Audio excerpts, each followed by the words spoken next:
Hey there, it's me, Critsy Bear. Welcome back to another cool late night video, 'cause today we're gonna be playing a little chilled out roguelike, one that's, gathered some infamy in recent years as one that has a really steep learning curve. Like, you pretty much just gotta know how to play the game as soon as you get in, or else you're not gonna have fun with it. But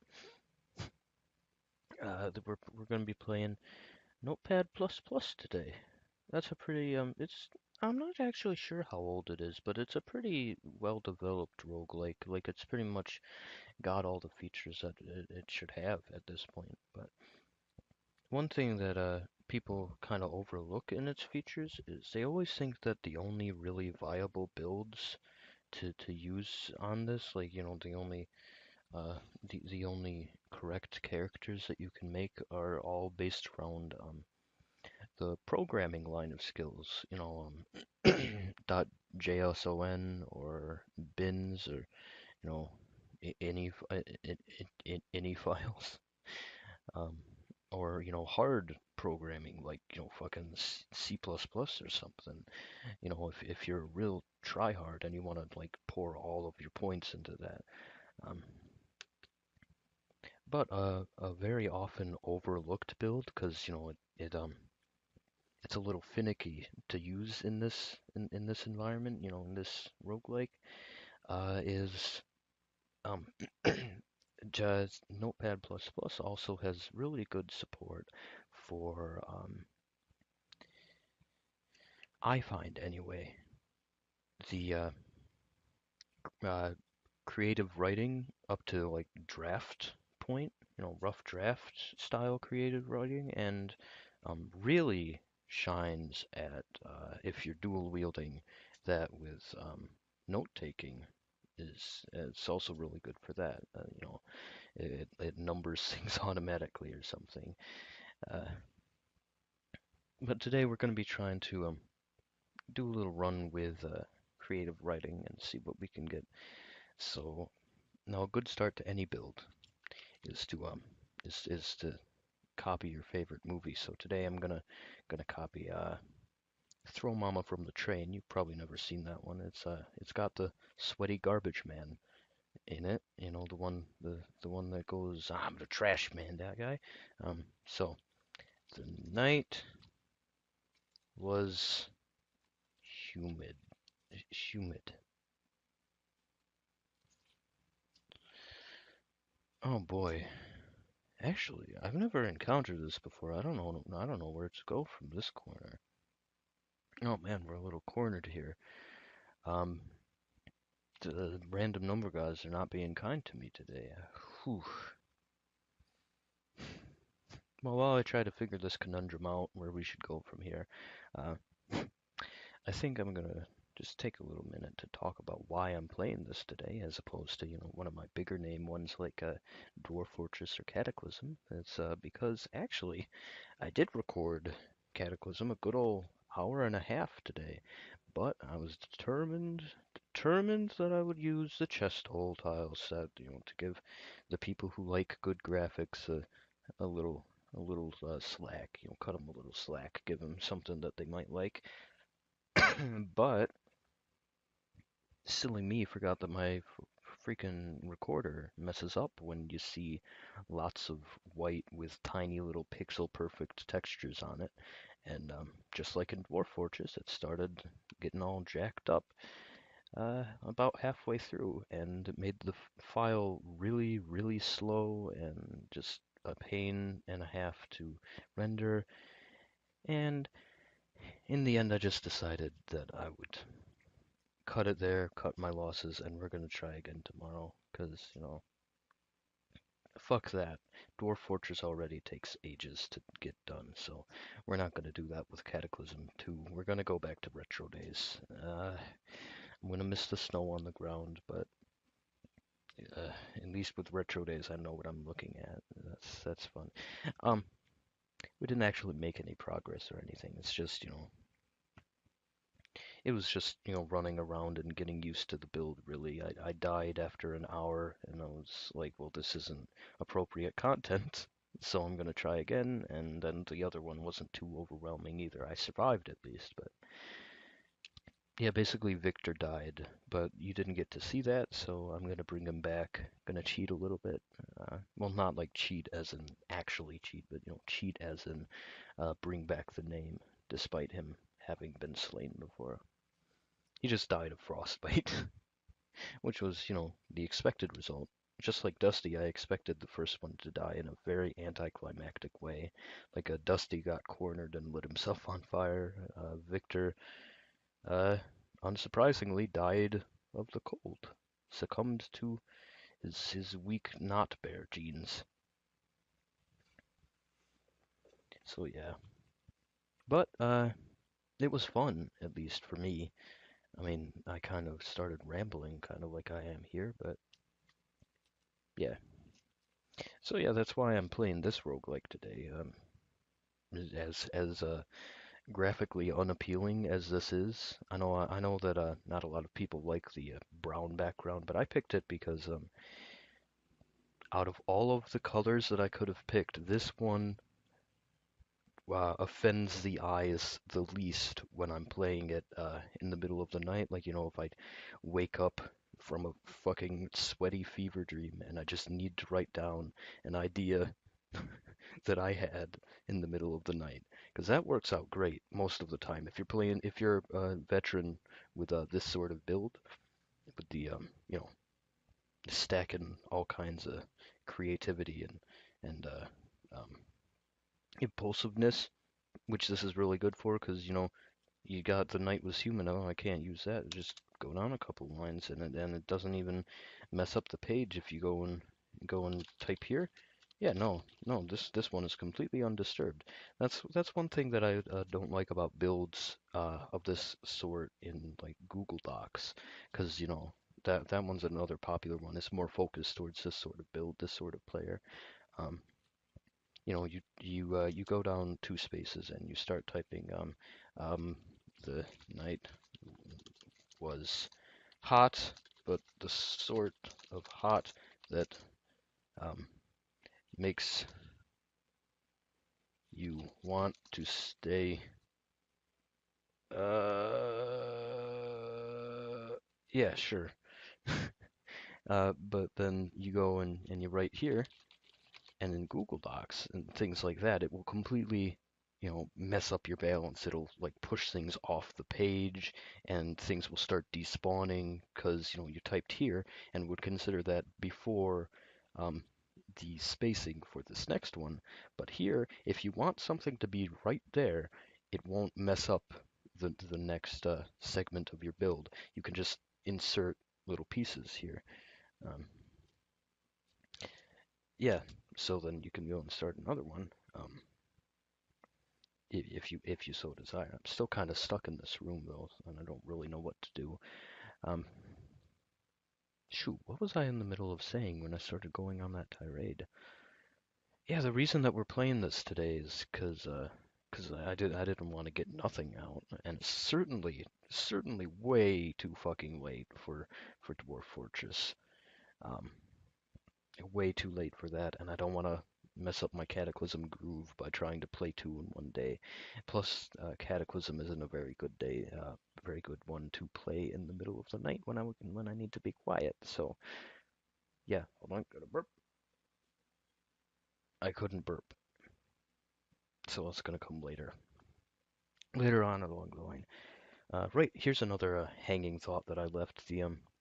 The reason I chose this brown is because, like I was saying, if I wake up in the middle of the night with a vibrant fever dream in my brain, I can just pop this open, turn on my computer, pop this open, and just type away.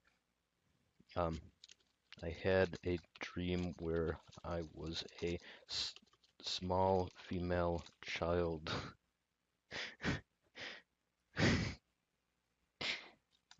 that Let's just leave it there. Another incomplete thought.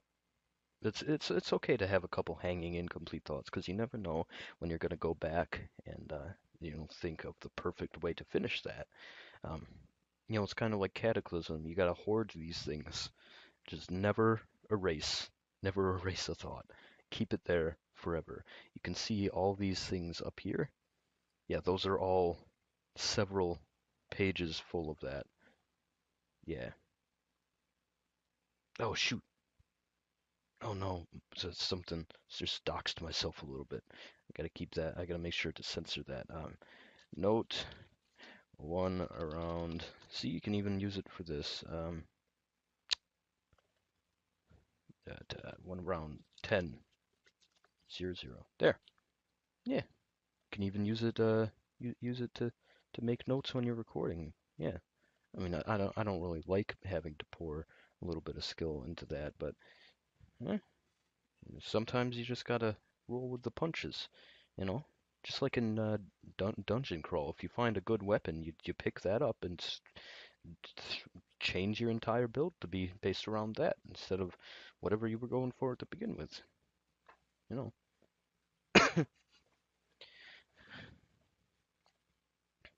Yeah.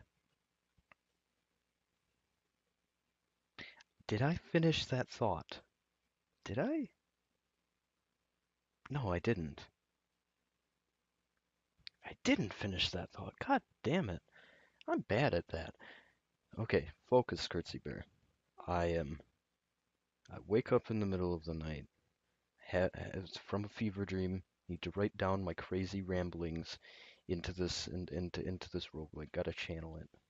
And this brown color I found when I just snap this on from complete darkness. This color is the one that offends my eyes the least. Like I tried blue and still when I turned it on it was like the fucking light of God shining into my corneas directly. It was too much to bear. It's too beautiful. And this dirty brown, this one is good. This one I barely even have to adjust my eyes. Don't even gotta squint. Yeah, it's pretty good. So that's a good suggestion if you plan on just snapping Notepad plus plus up for a quick look see. Uh, go for a you know the the the brown background racial bonuses. How long have we been doing this ridiculous thing? Why do you do these ridiculous things, Critsy? 13 minutes, about. There, now I'm not a liar. What else could I do here? Because honestly, I don't wanna accept a death right here. Um, hmm, hmm. Well, either I'm gonna end the video here, very abruptly, or I'm gonna head on over to this one over here and see what we got here. Oh, this is this is the story of one of the characters that I role played on a certain fantasy setting with a whole bunch of other people. Is Oliver. He was a druid. Yeah, man. Uh, let's see. Chapter one. His child. He was born the child of a hunter. His mom was fucking dead. This is a place where there are no NPCs. Everyone who you have a relationship with are completely real people from a character's birth to their death. Unless you're a new player, in which case you're free to make up like parents or something. Or, in general, new characters are allowed to make up their characters. Let's see. Right. Yeah, he grew up for a while. His dad like taught him hunting and stuff, and then the elves were being subjugated by the humans, and in that war, I guess their territory like extended down to where their little cottage was, and the fucking first time that Oliver was taken on a real hunting trip, they stumbled into a scouting party and they fucking killed his dad. Um, and for that reason, Oliver became a xenophobic human, who hated elves and supported the war effort. And yeah, he kind of blamed himself for that too, because he was armed, but um, he did nothing because he was a fucking child, terrified. He ran from home. Well, actually, he ran from home with his dog, their family dog. Then further, he lived as an urchin around. What was the name of the place? Oh, I can't remember. I can't remember the name of the place. It was one of the pretty big human cities. It had like a plaza with a sun in the middle, and it was modeled after like old, old English cities and stuff. With the tightly packed buildings with the overhanging rooms so that they could uh, technically have a small footprint but be bigger. Yeah. Um, let's see. Yeah, he's lived as an urchin. I remember a few times he stole somebody's shoes. Yeah. Um, oh right, and then one time he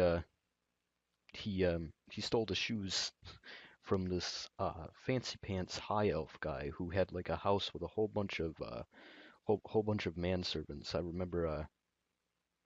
remember that vividly. I can't remember who anyone was, but a couple of them were uh, were humans and everything, and he was a pretty well accepted member of the human community there. But he took Oliver in, who was a street urchin, and offered to hire him as a errand boy for his little household. And Oliver subsequently stole his fucking shoes, and that was the moment that Oliver realized maybe maybe he was not justified in the way that he's treating elves, because he stole his shoes and a few other things like plates or something, um, expressly because the man was an elf and he was afraid of him. And yeah, then he then realized he had a good talk with his dog that was probably getting pretty old by now. I think he was like 16. Um, and he realized that he was the one who was afraid of elves, and that is why he was being a bully to them. So he went to the druids, um, who lived in a far-off place, disconnected from proper elf society, but still predominantly elves, or so the rumor was. I guess it's true. Elves like trees and stuff, so they become druids. Anyway, he goes to the druids, right, to immerse himself in the shark tank and overcome his elf fear. Um, and he like they will not let him in for some reason. I remember this. I was out of character, a little upset because nobody would even talk to Oliver. I guess his reputation as a dick to elves kind of spread a little bit. Um, so he sat in the rain waiting for them to open the door for like 2 whole weeks, which is not like 2 in real life weeks. The time is a little wonky when you're talking about this universe. So that you can, easily play the entire lifetime of a character, but it will take a couple years in real life, but certainly not like 100. Um, all right, yeah. After that, this nice elf finally lets him in, and he's already sweating because this lady elf is fucking scary to him. And he comes to find that it's full of fucking elves. Like the whole place, not a single human. He found one dwarf and not a single human there. Uh, the rest were elves. But his psychology was, well, I waited out here for this long, and they locked the door behind me, so I can't just fucking bail on this. I can't chicken out. Um, but in reality, him telling himself that was just, this mask, because in reality, he's already like in love with the place. Like he's not seen someplace like this since, he was a child living out in the woods with his dad. Um, and then he subsequently has like best time of his life there. Um, he meets his best friend slash adopted brother or something. They kind of started calling themselves brothers after they were like 40, but um, before that they were just best friends. He meets his best friend who is like this depressed alcoholic elf who can't become a druid for some reason. Like he tried a whole bunch of times and just sort of became a camp follower. You know, those guys who just kind of pack up their wagon and follow after the crew, but aren't actually part of them. Um, Hold on a sec. Where was I? Right. Yeah. Aaron is like this drunk, depressed wannabe druid. He is like a legit scumbag. He steals from people, and somebody's coughing nearby. He steals from people and tries to mug people, but he's fucking weak as heck. Um, and Oliver almost steps inside of a fairy ring, which is, it has the same connotations as it does in real life folklore, which is, it'll trap you there forever, or potentially you'll get kidnapped by actual fairies. And yeah, at first Oliver was scared because Aaron decided to save him by fucking attacking him. But after that, he kind of grew to understand this depressed, angry, bearded elf, and they became best pals. Then he gets a motherly elf so attached to him that they start calling themselves his mother for all legal purposes, and start sticking up for his needs and stuff. Um, then after like 2 years in this place, he finally realizes that uh, no, well, like as he's living here, he's getting like this profound feeling of guilt because the humans have this devout culture of worshiping the creator, and he of course was raised going to church and worshiping the creator and this and his scrolls and stuff. But when he came to the grove, he kind of unlocked this feeling inside of him that was like this this magical, wondrous love feeling that pretty much only children ever feel, and you kind of lose that when you start growing up, or you start learning truth about the world when things no longer seem mysterious or wondrous, and um, it felt like a very spiritual experience, and he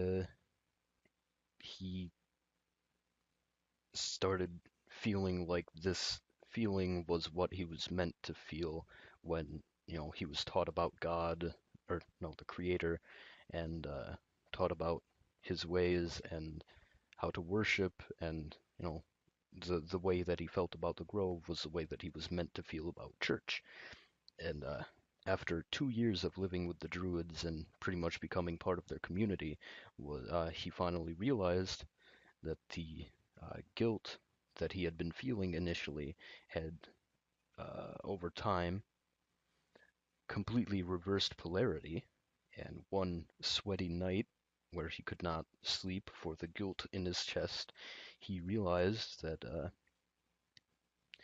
he was feeling guilty about denying, the wilds and the beautiful foliage and animals and spirits and stuff, and not any longer for denying the grace of the Creator.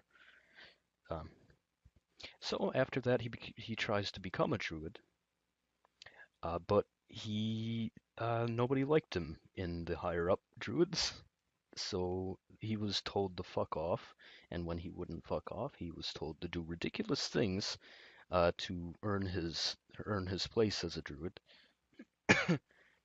And at that point, there's only like one human druid, so he assumes that the reason that he's being denied is because he is a human. To this day, there are not very many human druids on that medium. Um, yeah, so he has to do these ridiculous things to become one. One of them is to actually learn how to read and read half of their entire library. which he does just to become a druid.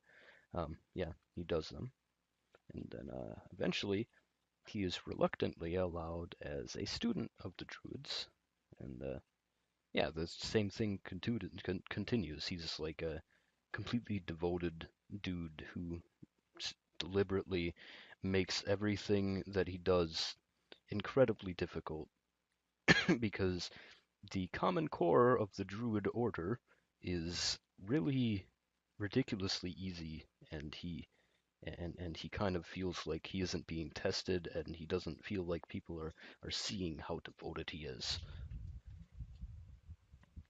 and he needs to prove himself to his mother, his surrogate mother really, uh, and the teachers who didn't really want to allow him in the first place.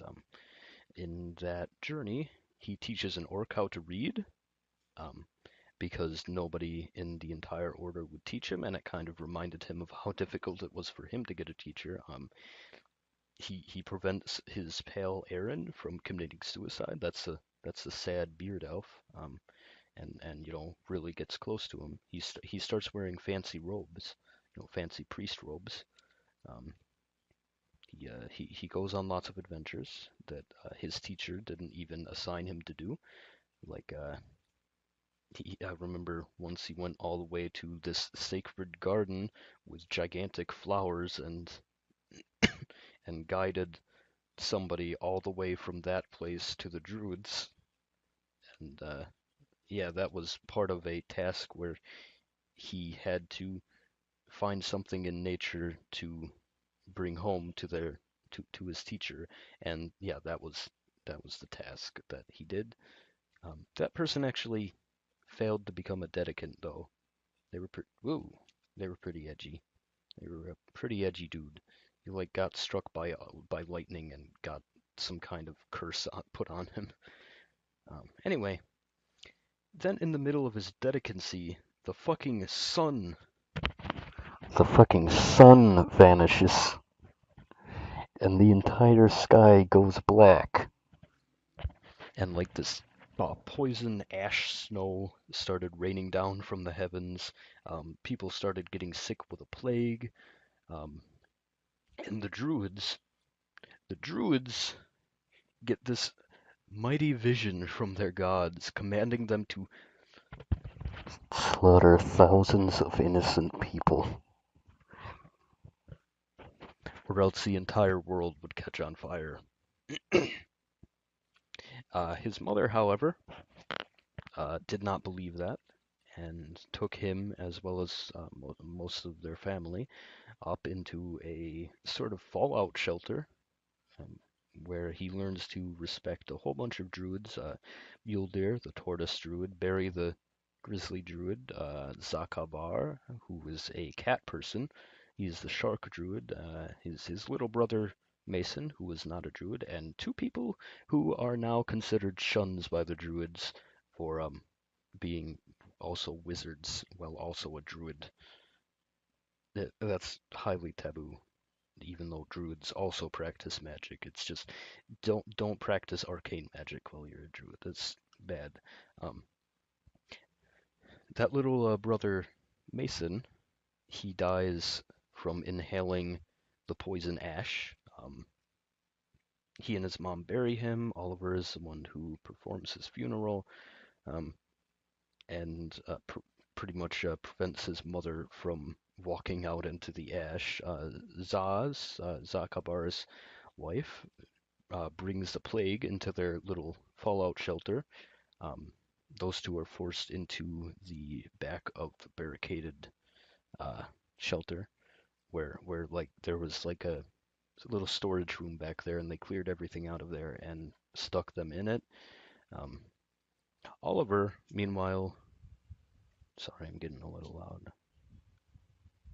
Oliver, meanwhile, focuses entirely on keeping everyone focused on survival and keeping morale high, pretty much like the bard in a Dungeons and Dragons campaign.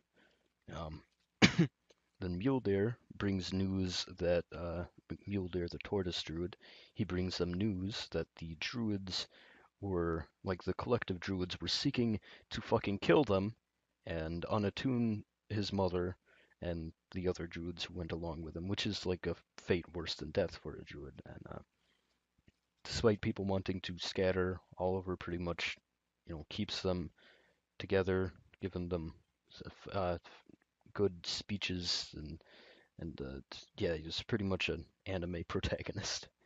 Um,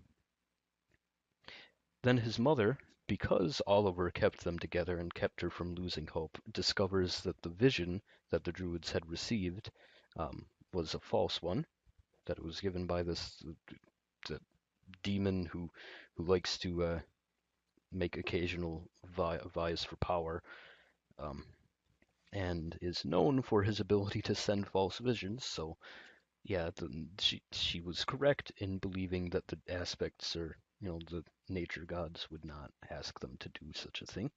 Um, Zakabar and his wife recover. They save people from the crazy murder druids and the plague and everything. And then finally, the sun starts shining through the big old cloud of ash and evil. And as the rays of sun descend upon them, and Oliver finally gets out of this ordeal and realizes how much had been taken out of him by trying to keep everyone together and, keep them from getting discouraged. He realizes what kind of druid he wanted to be, and he didn't want to be a fighting druid like the grizzly druid over there, or a or a wise teacher druid like the tortoise druid over there. What he wanted to be was a fucking cheerleader druid. He wanted to be the one who keeps people together, who protects people, who makes their issues seem far away. You've seen this with his desire to stop hating elves, his stint with Aaron, the depressed elf, keeping him from killing himself, and yeah, he wants to keep other people from falling into darkness and you know illuminating them with his own light. So he decides that when he is a druid, he will be the Solace Druid, and that's a big breakthrough with a Dedicant, is to discover what their totem would be, because they pretty much need to have a fucking vision quest or a profound moment of realization, which is what he did, to discover what sort of creature or concept they will be. So solace, as in the feeling of comfort or protection from something that is otherwise unpleasant, um, or isolation, or things like that. Um, then the third chapter here, where Oliver becomes a druid, the world slowly recovers from that whole ordeal, uh, and Oliver decides that his grand task, like the biggest adventure that he would ever have, which is the final thing that a dedicant is required to do before they can become a druid, is create their own mission. Sometimes they get a little ridiculous, like one druid just dug a hot spring, and another one built a couple shrines in different cities. Oliver decides that his grand task would be one that would connect him to each of the three governing deities of nature, one by one. Initially, it's a pretty dumb one. He's like a delving on an extreme scavenger hunt, and where he would pretty much just fast and walk around for a long time and collect things and see nature stuff. But then things go fucking south fast as Oliver goes walking to the north, where, sorry, being noisy, where Oliver goes walking to the north, where there's no food and things are frozen, and he was he was fasting, which means he did not pack any food except for like an emergency strip of jerky or something. He was following a deer trail, which he had believed was walking in that direction, but that was because of low dice rolls. It was actually walking in the opposite direction because winter was incoming, The druids live someplace where, winter is a fairly inconsequential thing. They live in a tropical elf forest.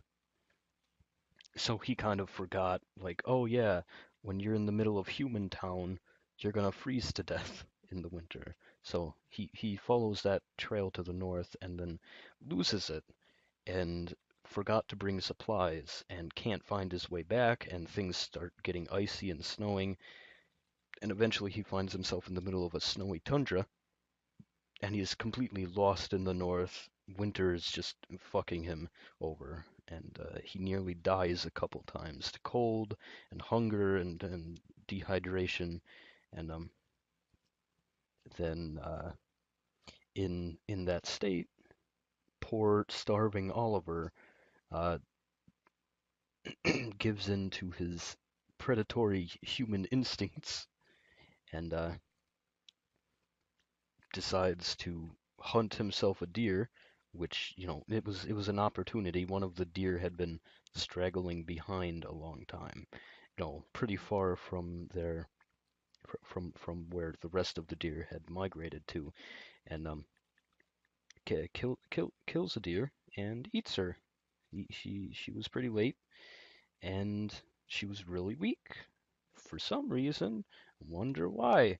Oh yeah, then he finds out the reason that she was so far behind everyone was that she had fallen pregnant very late in the year, and she gave birth along the migration. The, the rules were very bad rules for Oliver.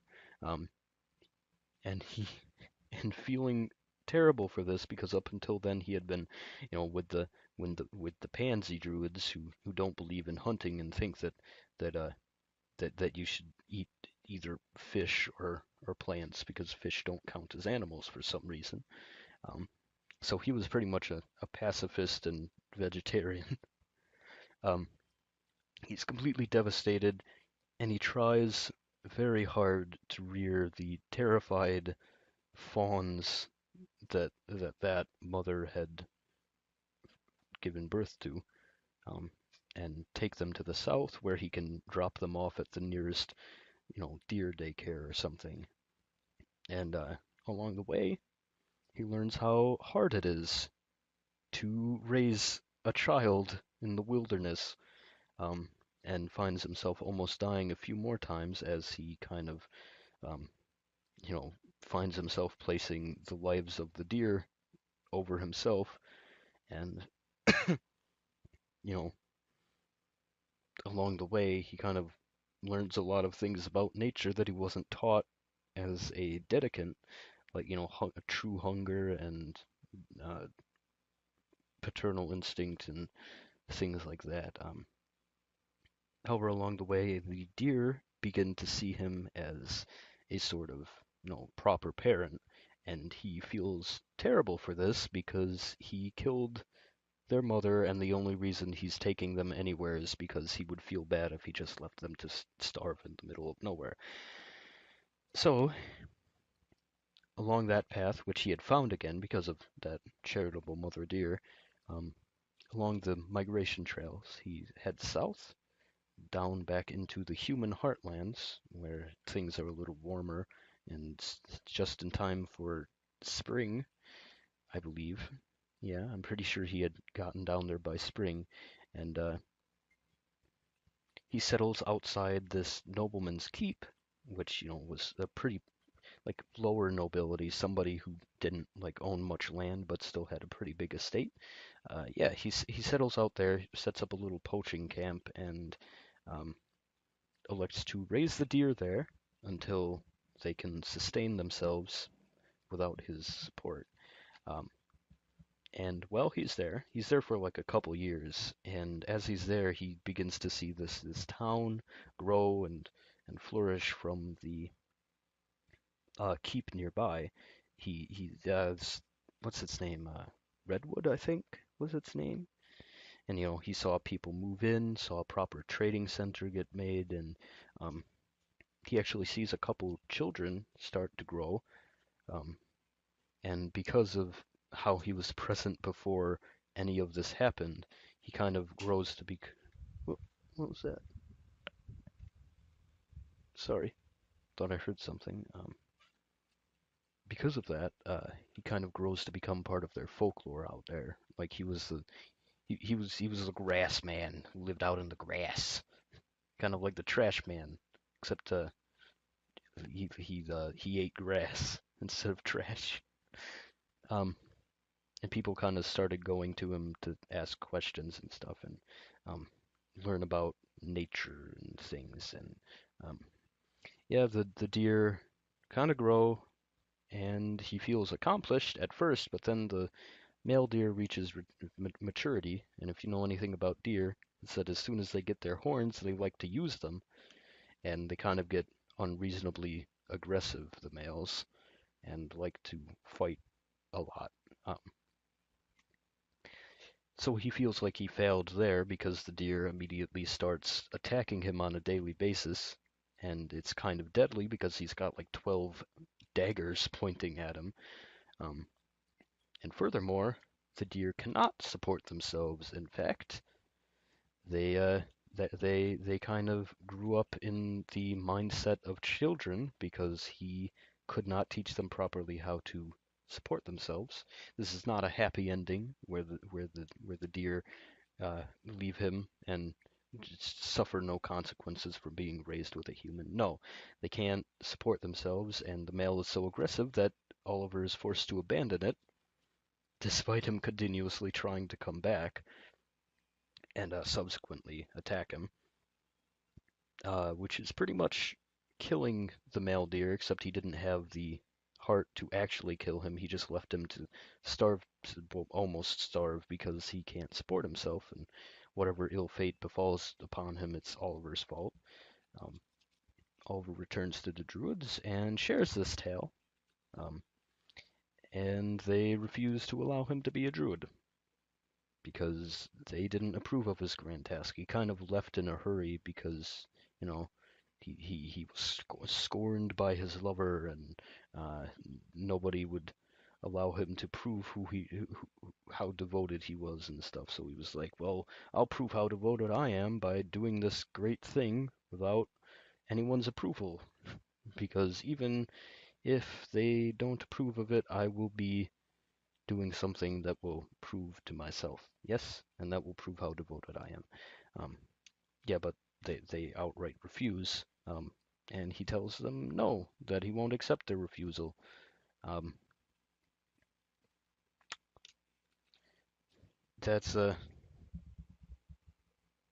that's when one of the ancient druids, like one of the druids that they build statues of, like he is known for his grand deeds. His name is Kallax, and he is one of the other two human druids that exist. He's known for his beard and his unnaturally long life.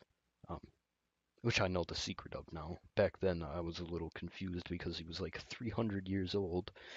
Um, and that ancient druid attunes him himself because he approved of his grand task and, gave them a talking to. Um, yeah, hold on a sec. All right, well, what was I saying? Kallax.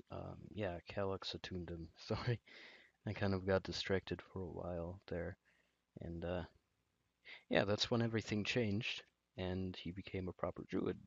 However, there's nothing else I can really say about that because I kind of forgot to write any more of his life down. But he lived to the ripe old age of 160 years old.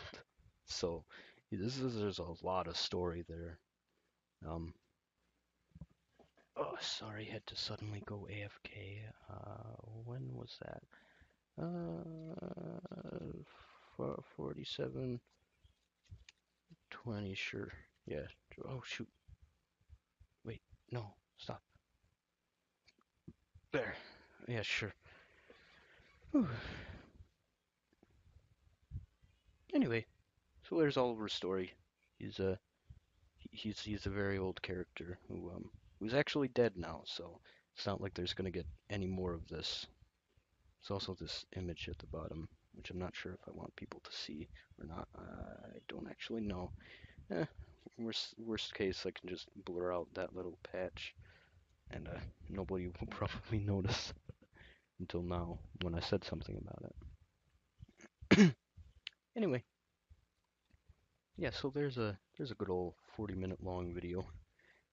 I was afraid that I wouldn't I wouldn't get enough content out today, but there you go, just ranting for 48 straight minutes. So let's finish up this. Oh shoot, I forgot completely about the roguelike. Dang it. Dang gosh it. Uh,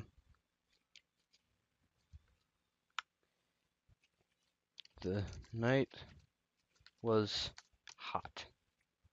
There we go. That's a good end. That's a good end to this story.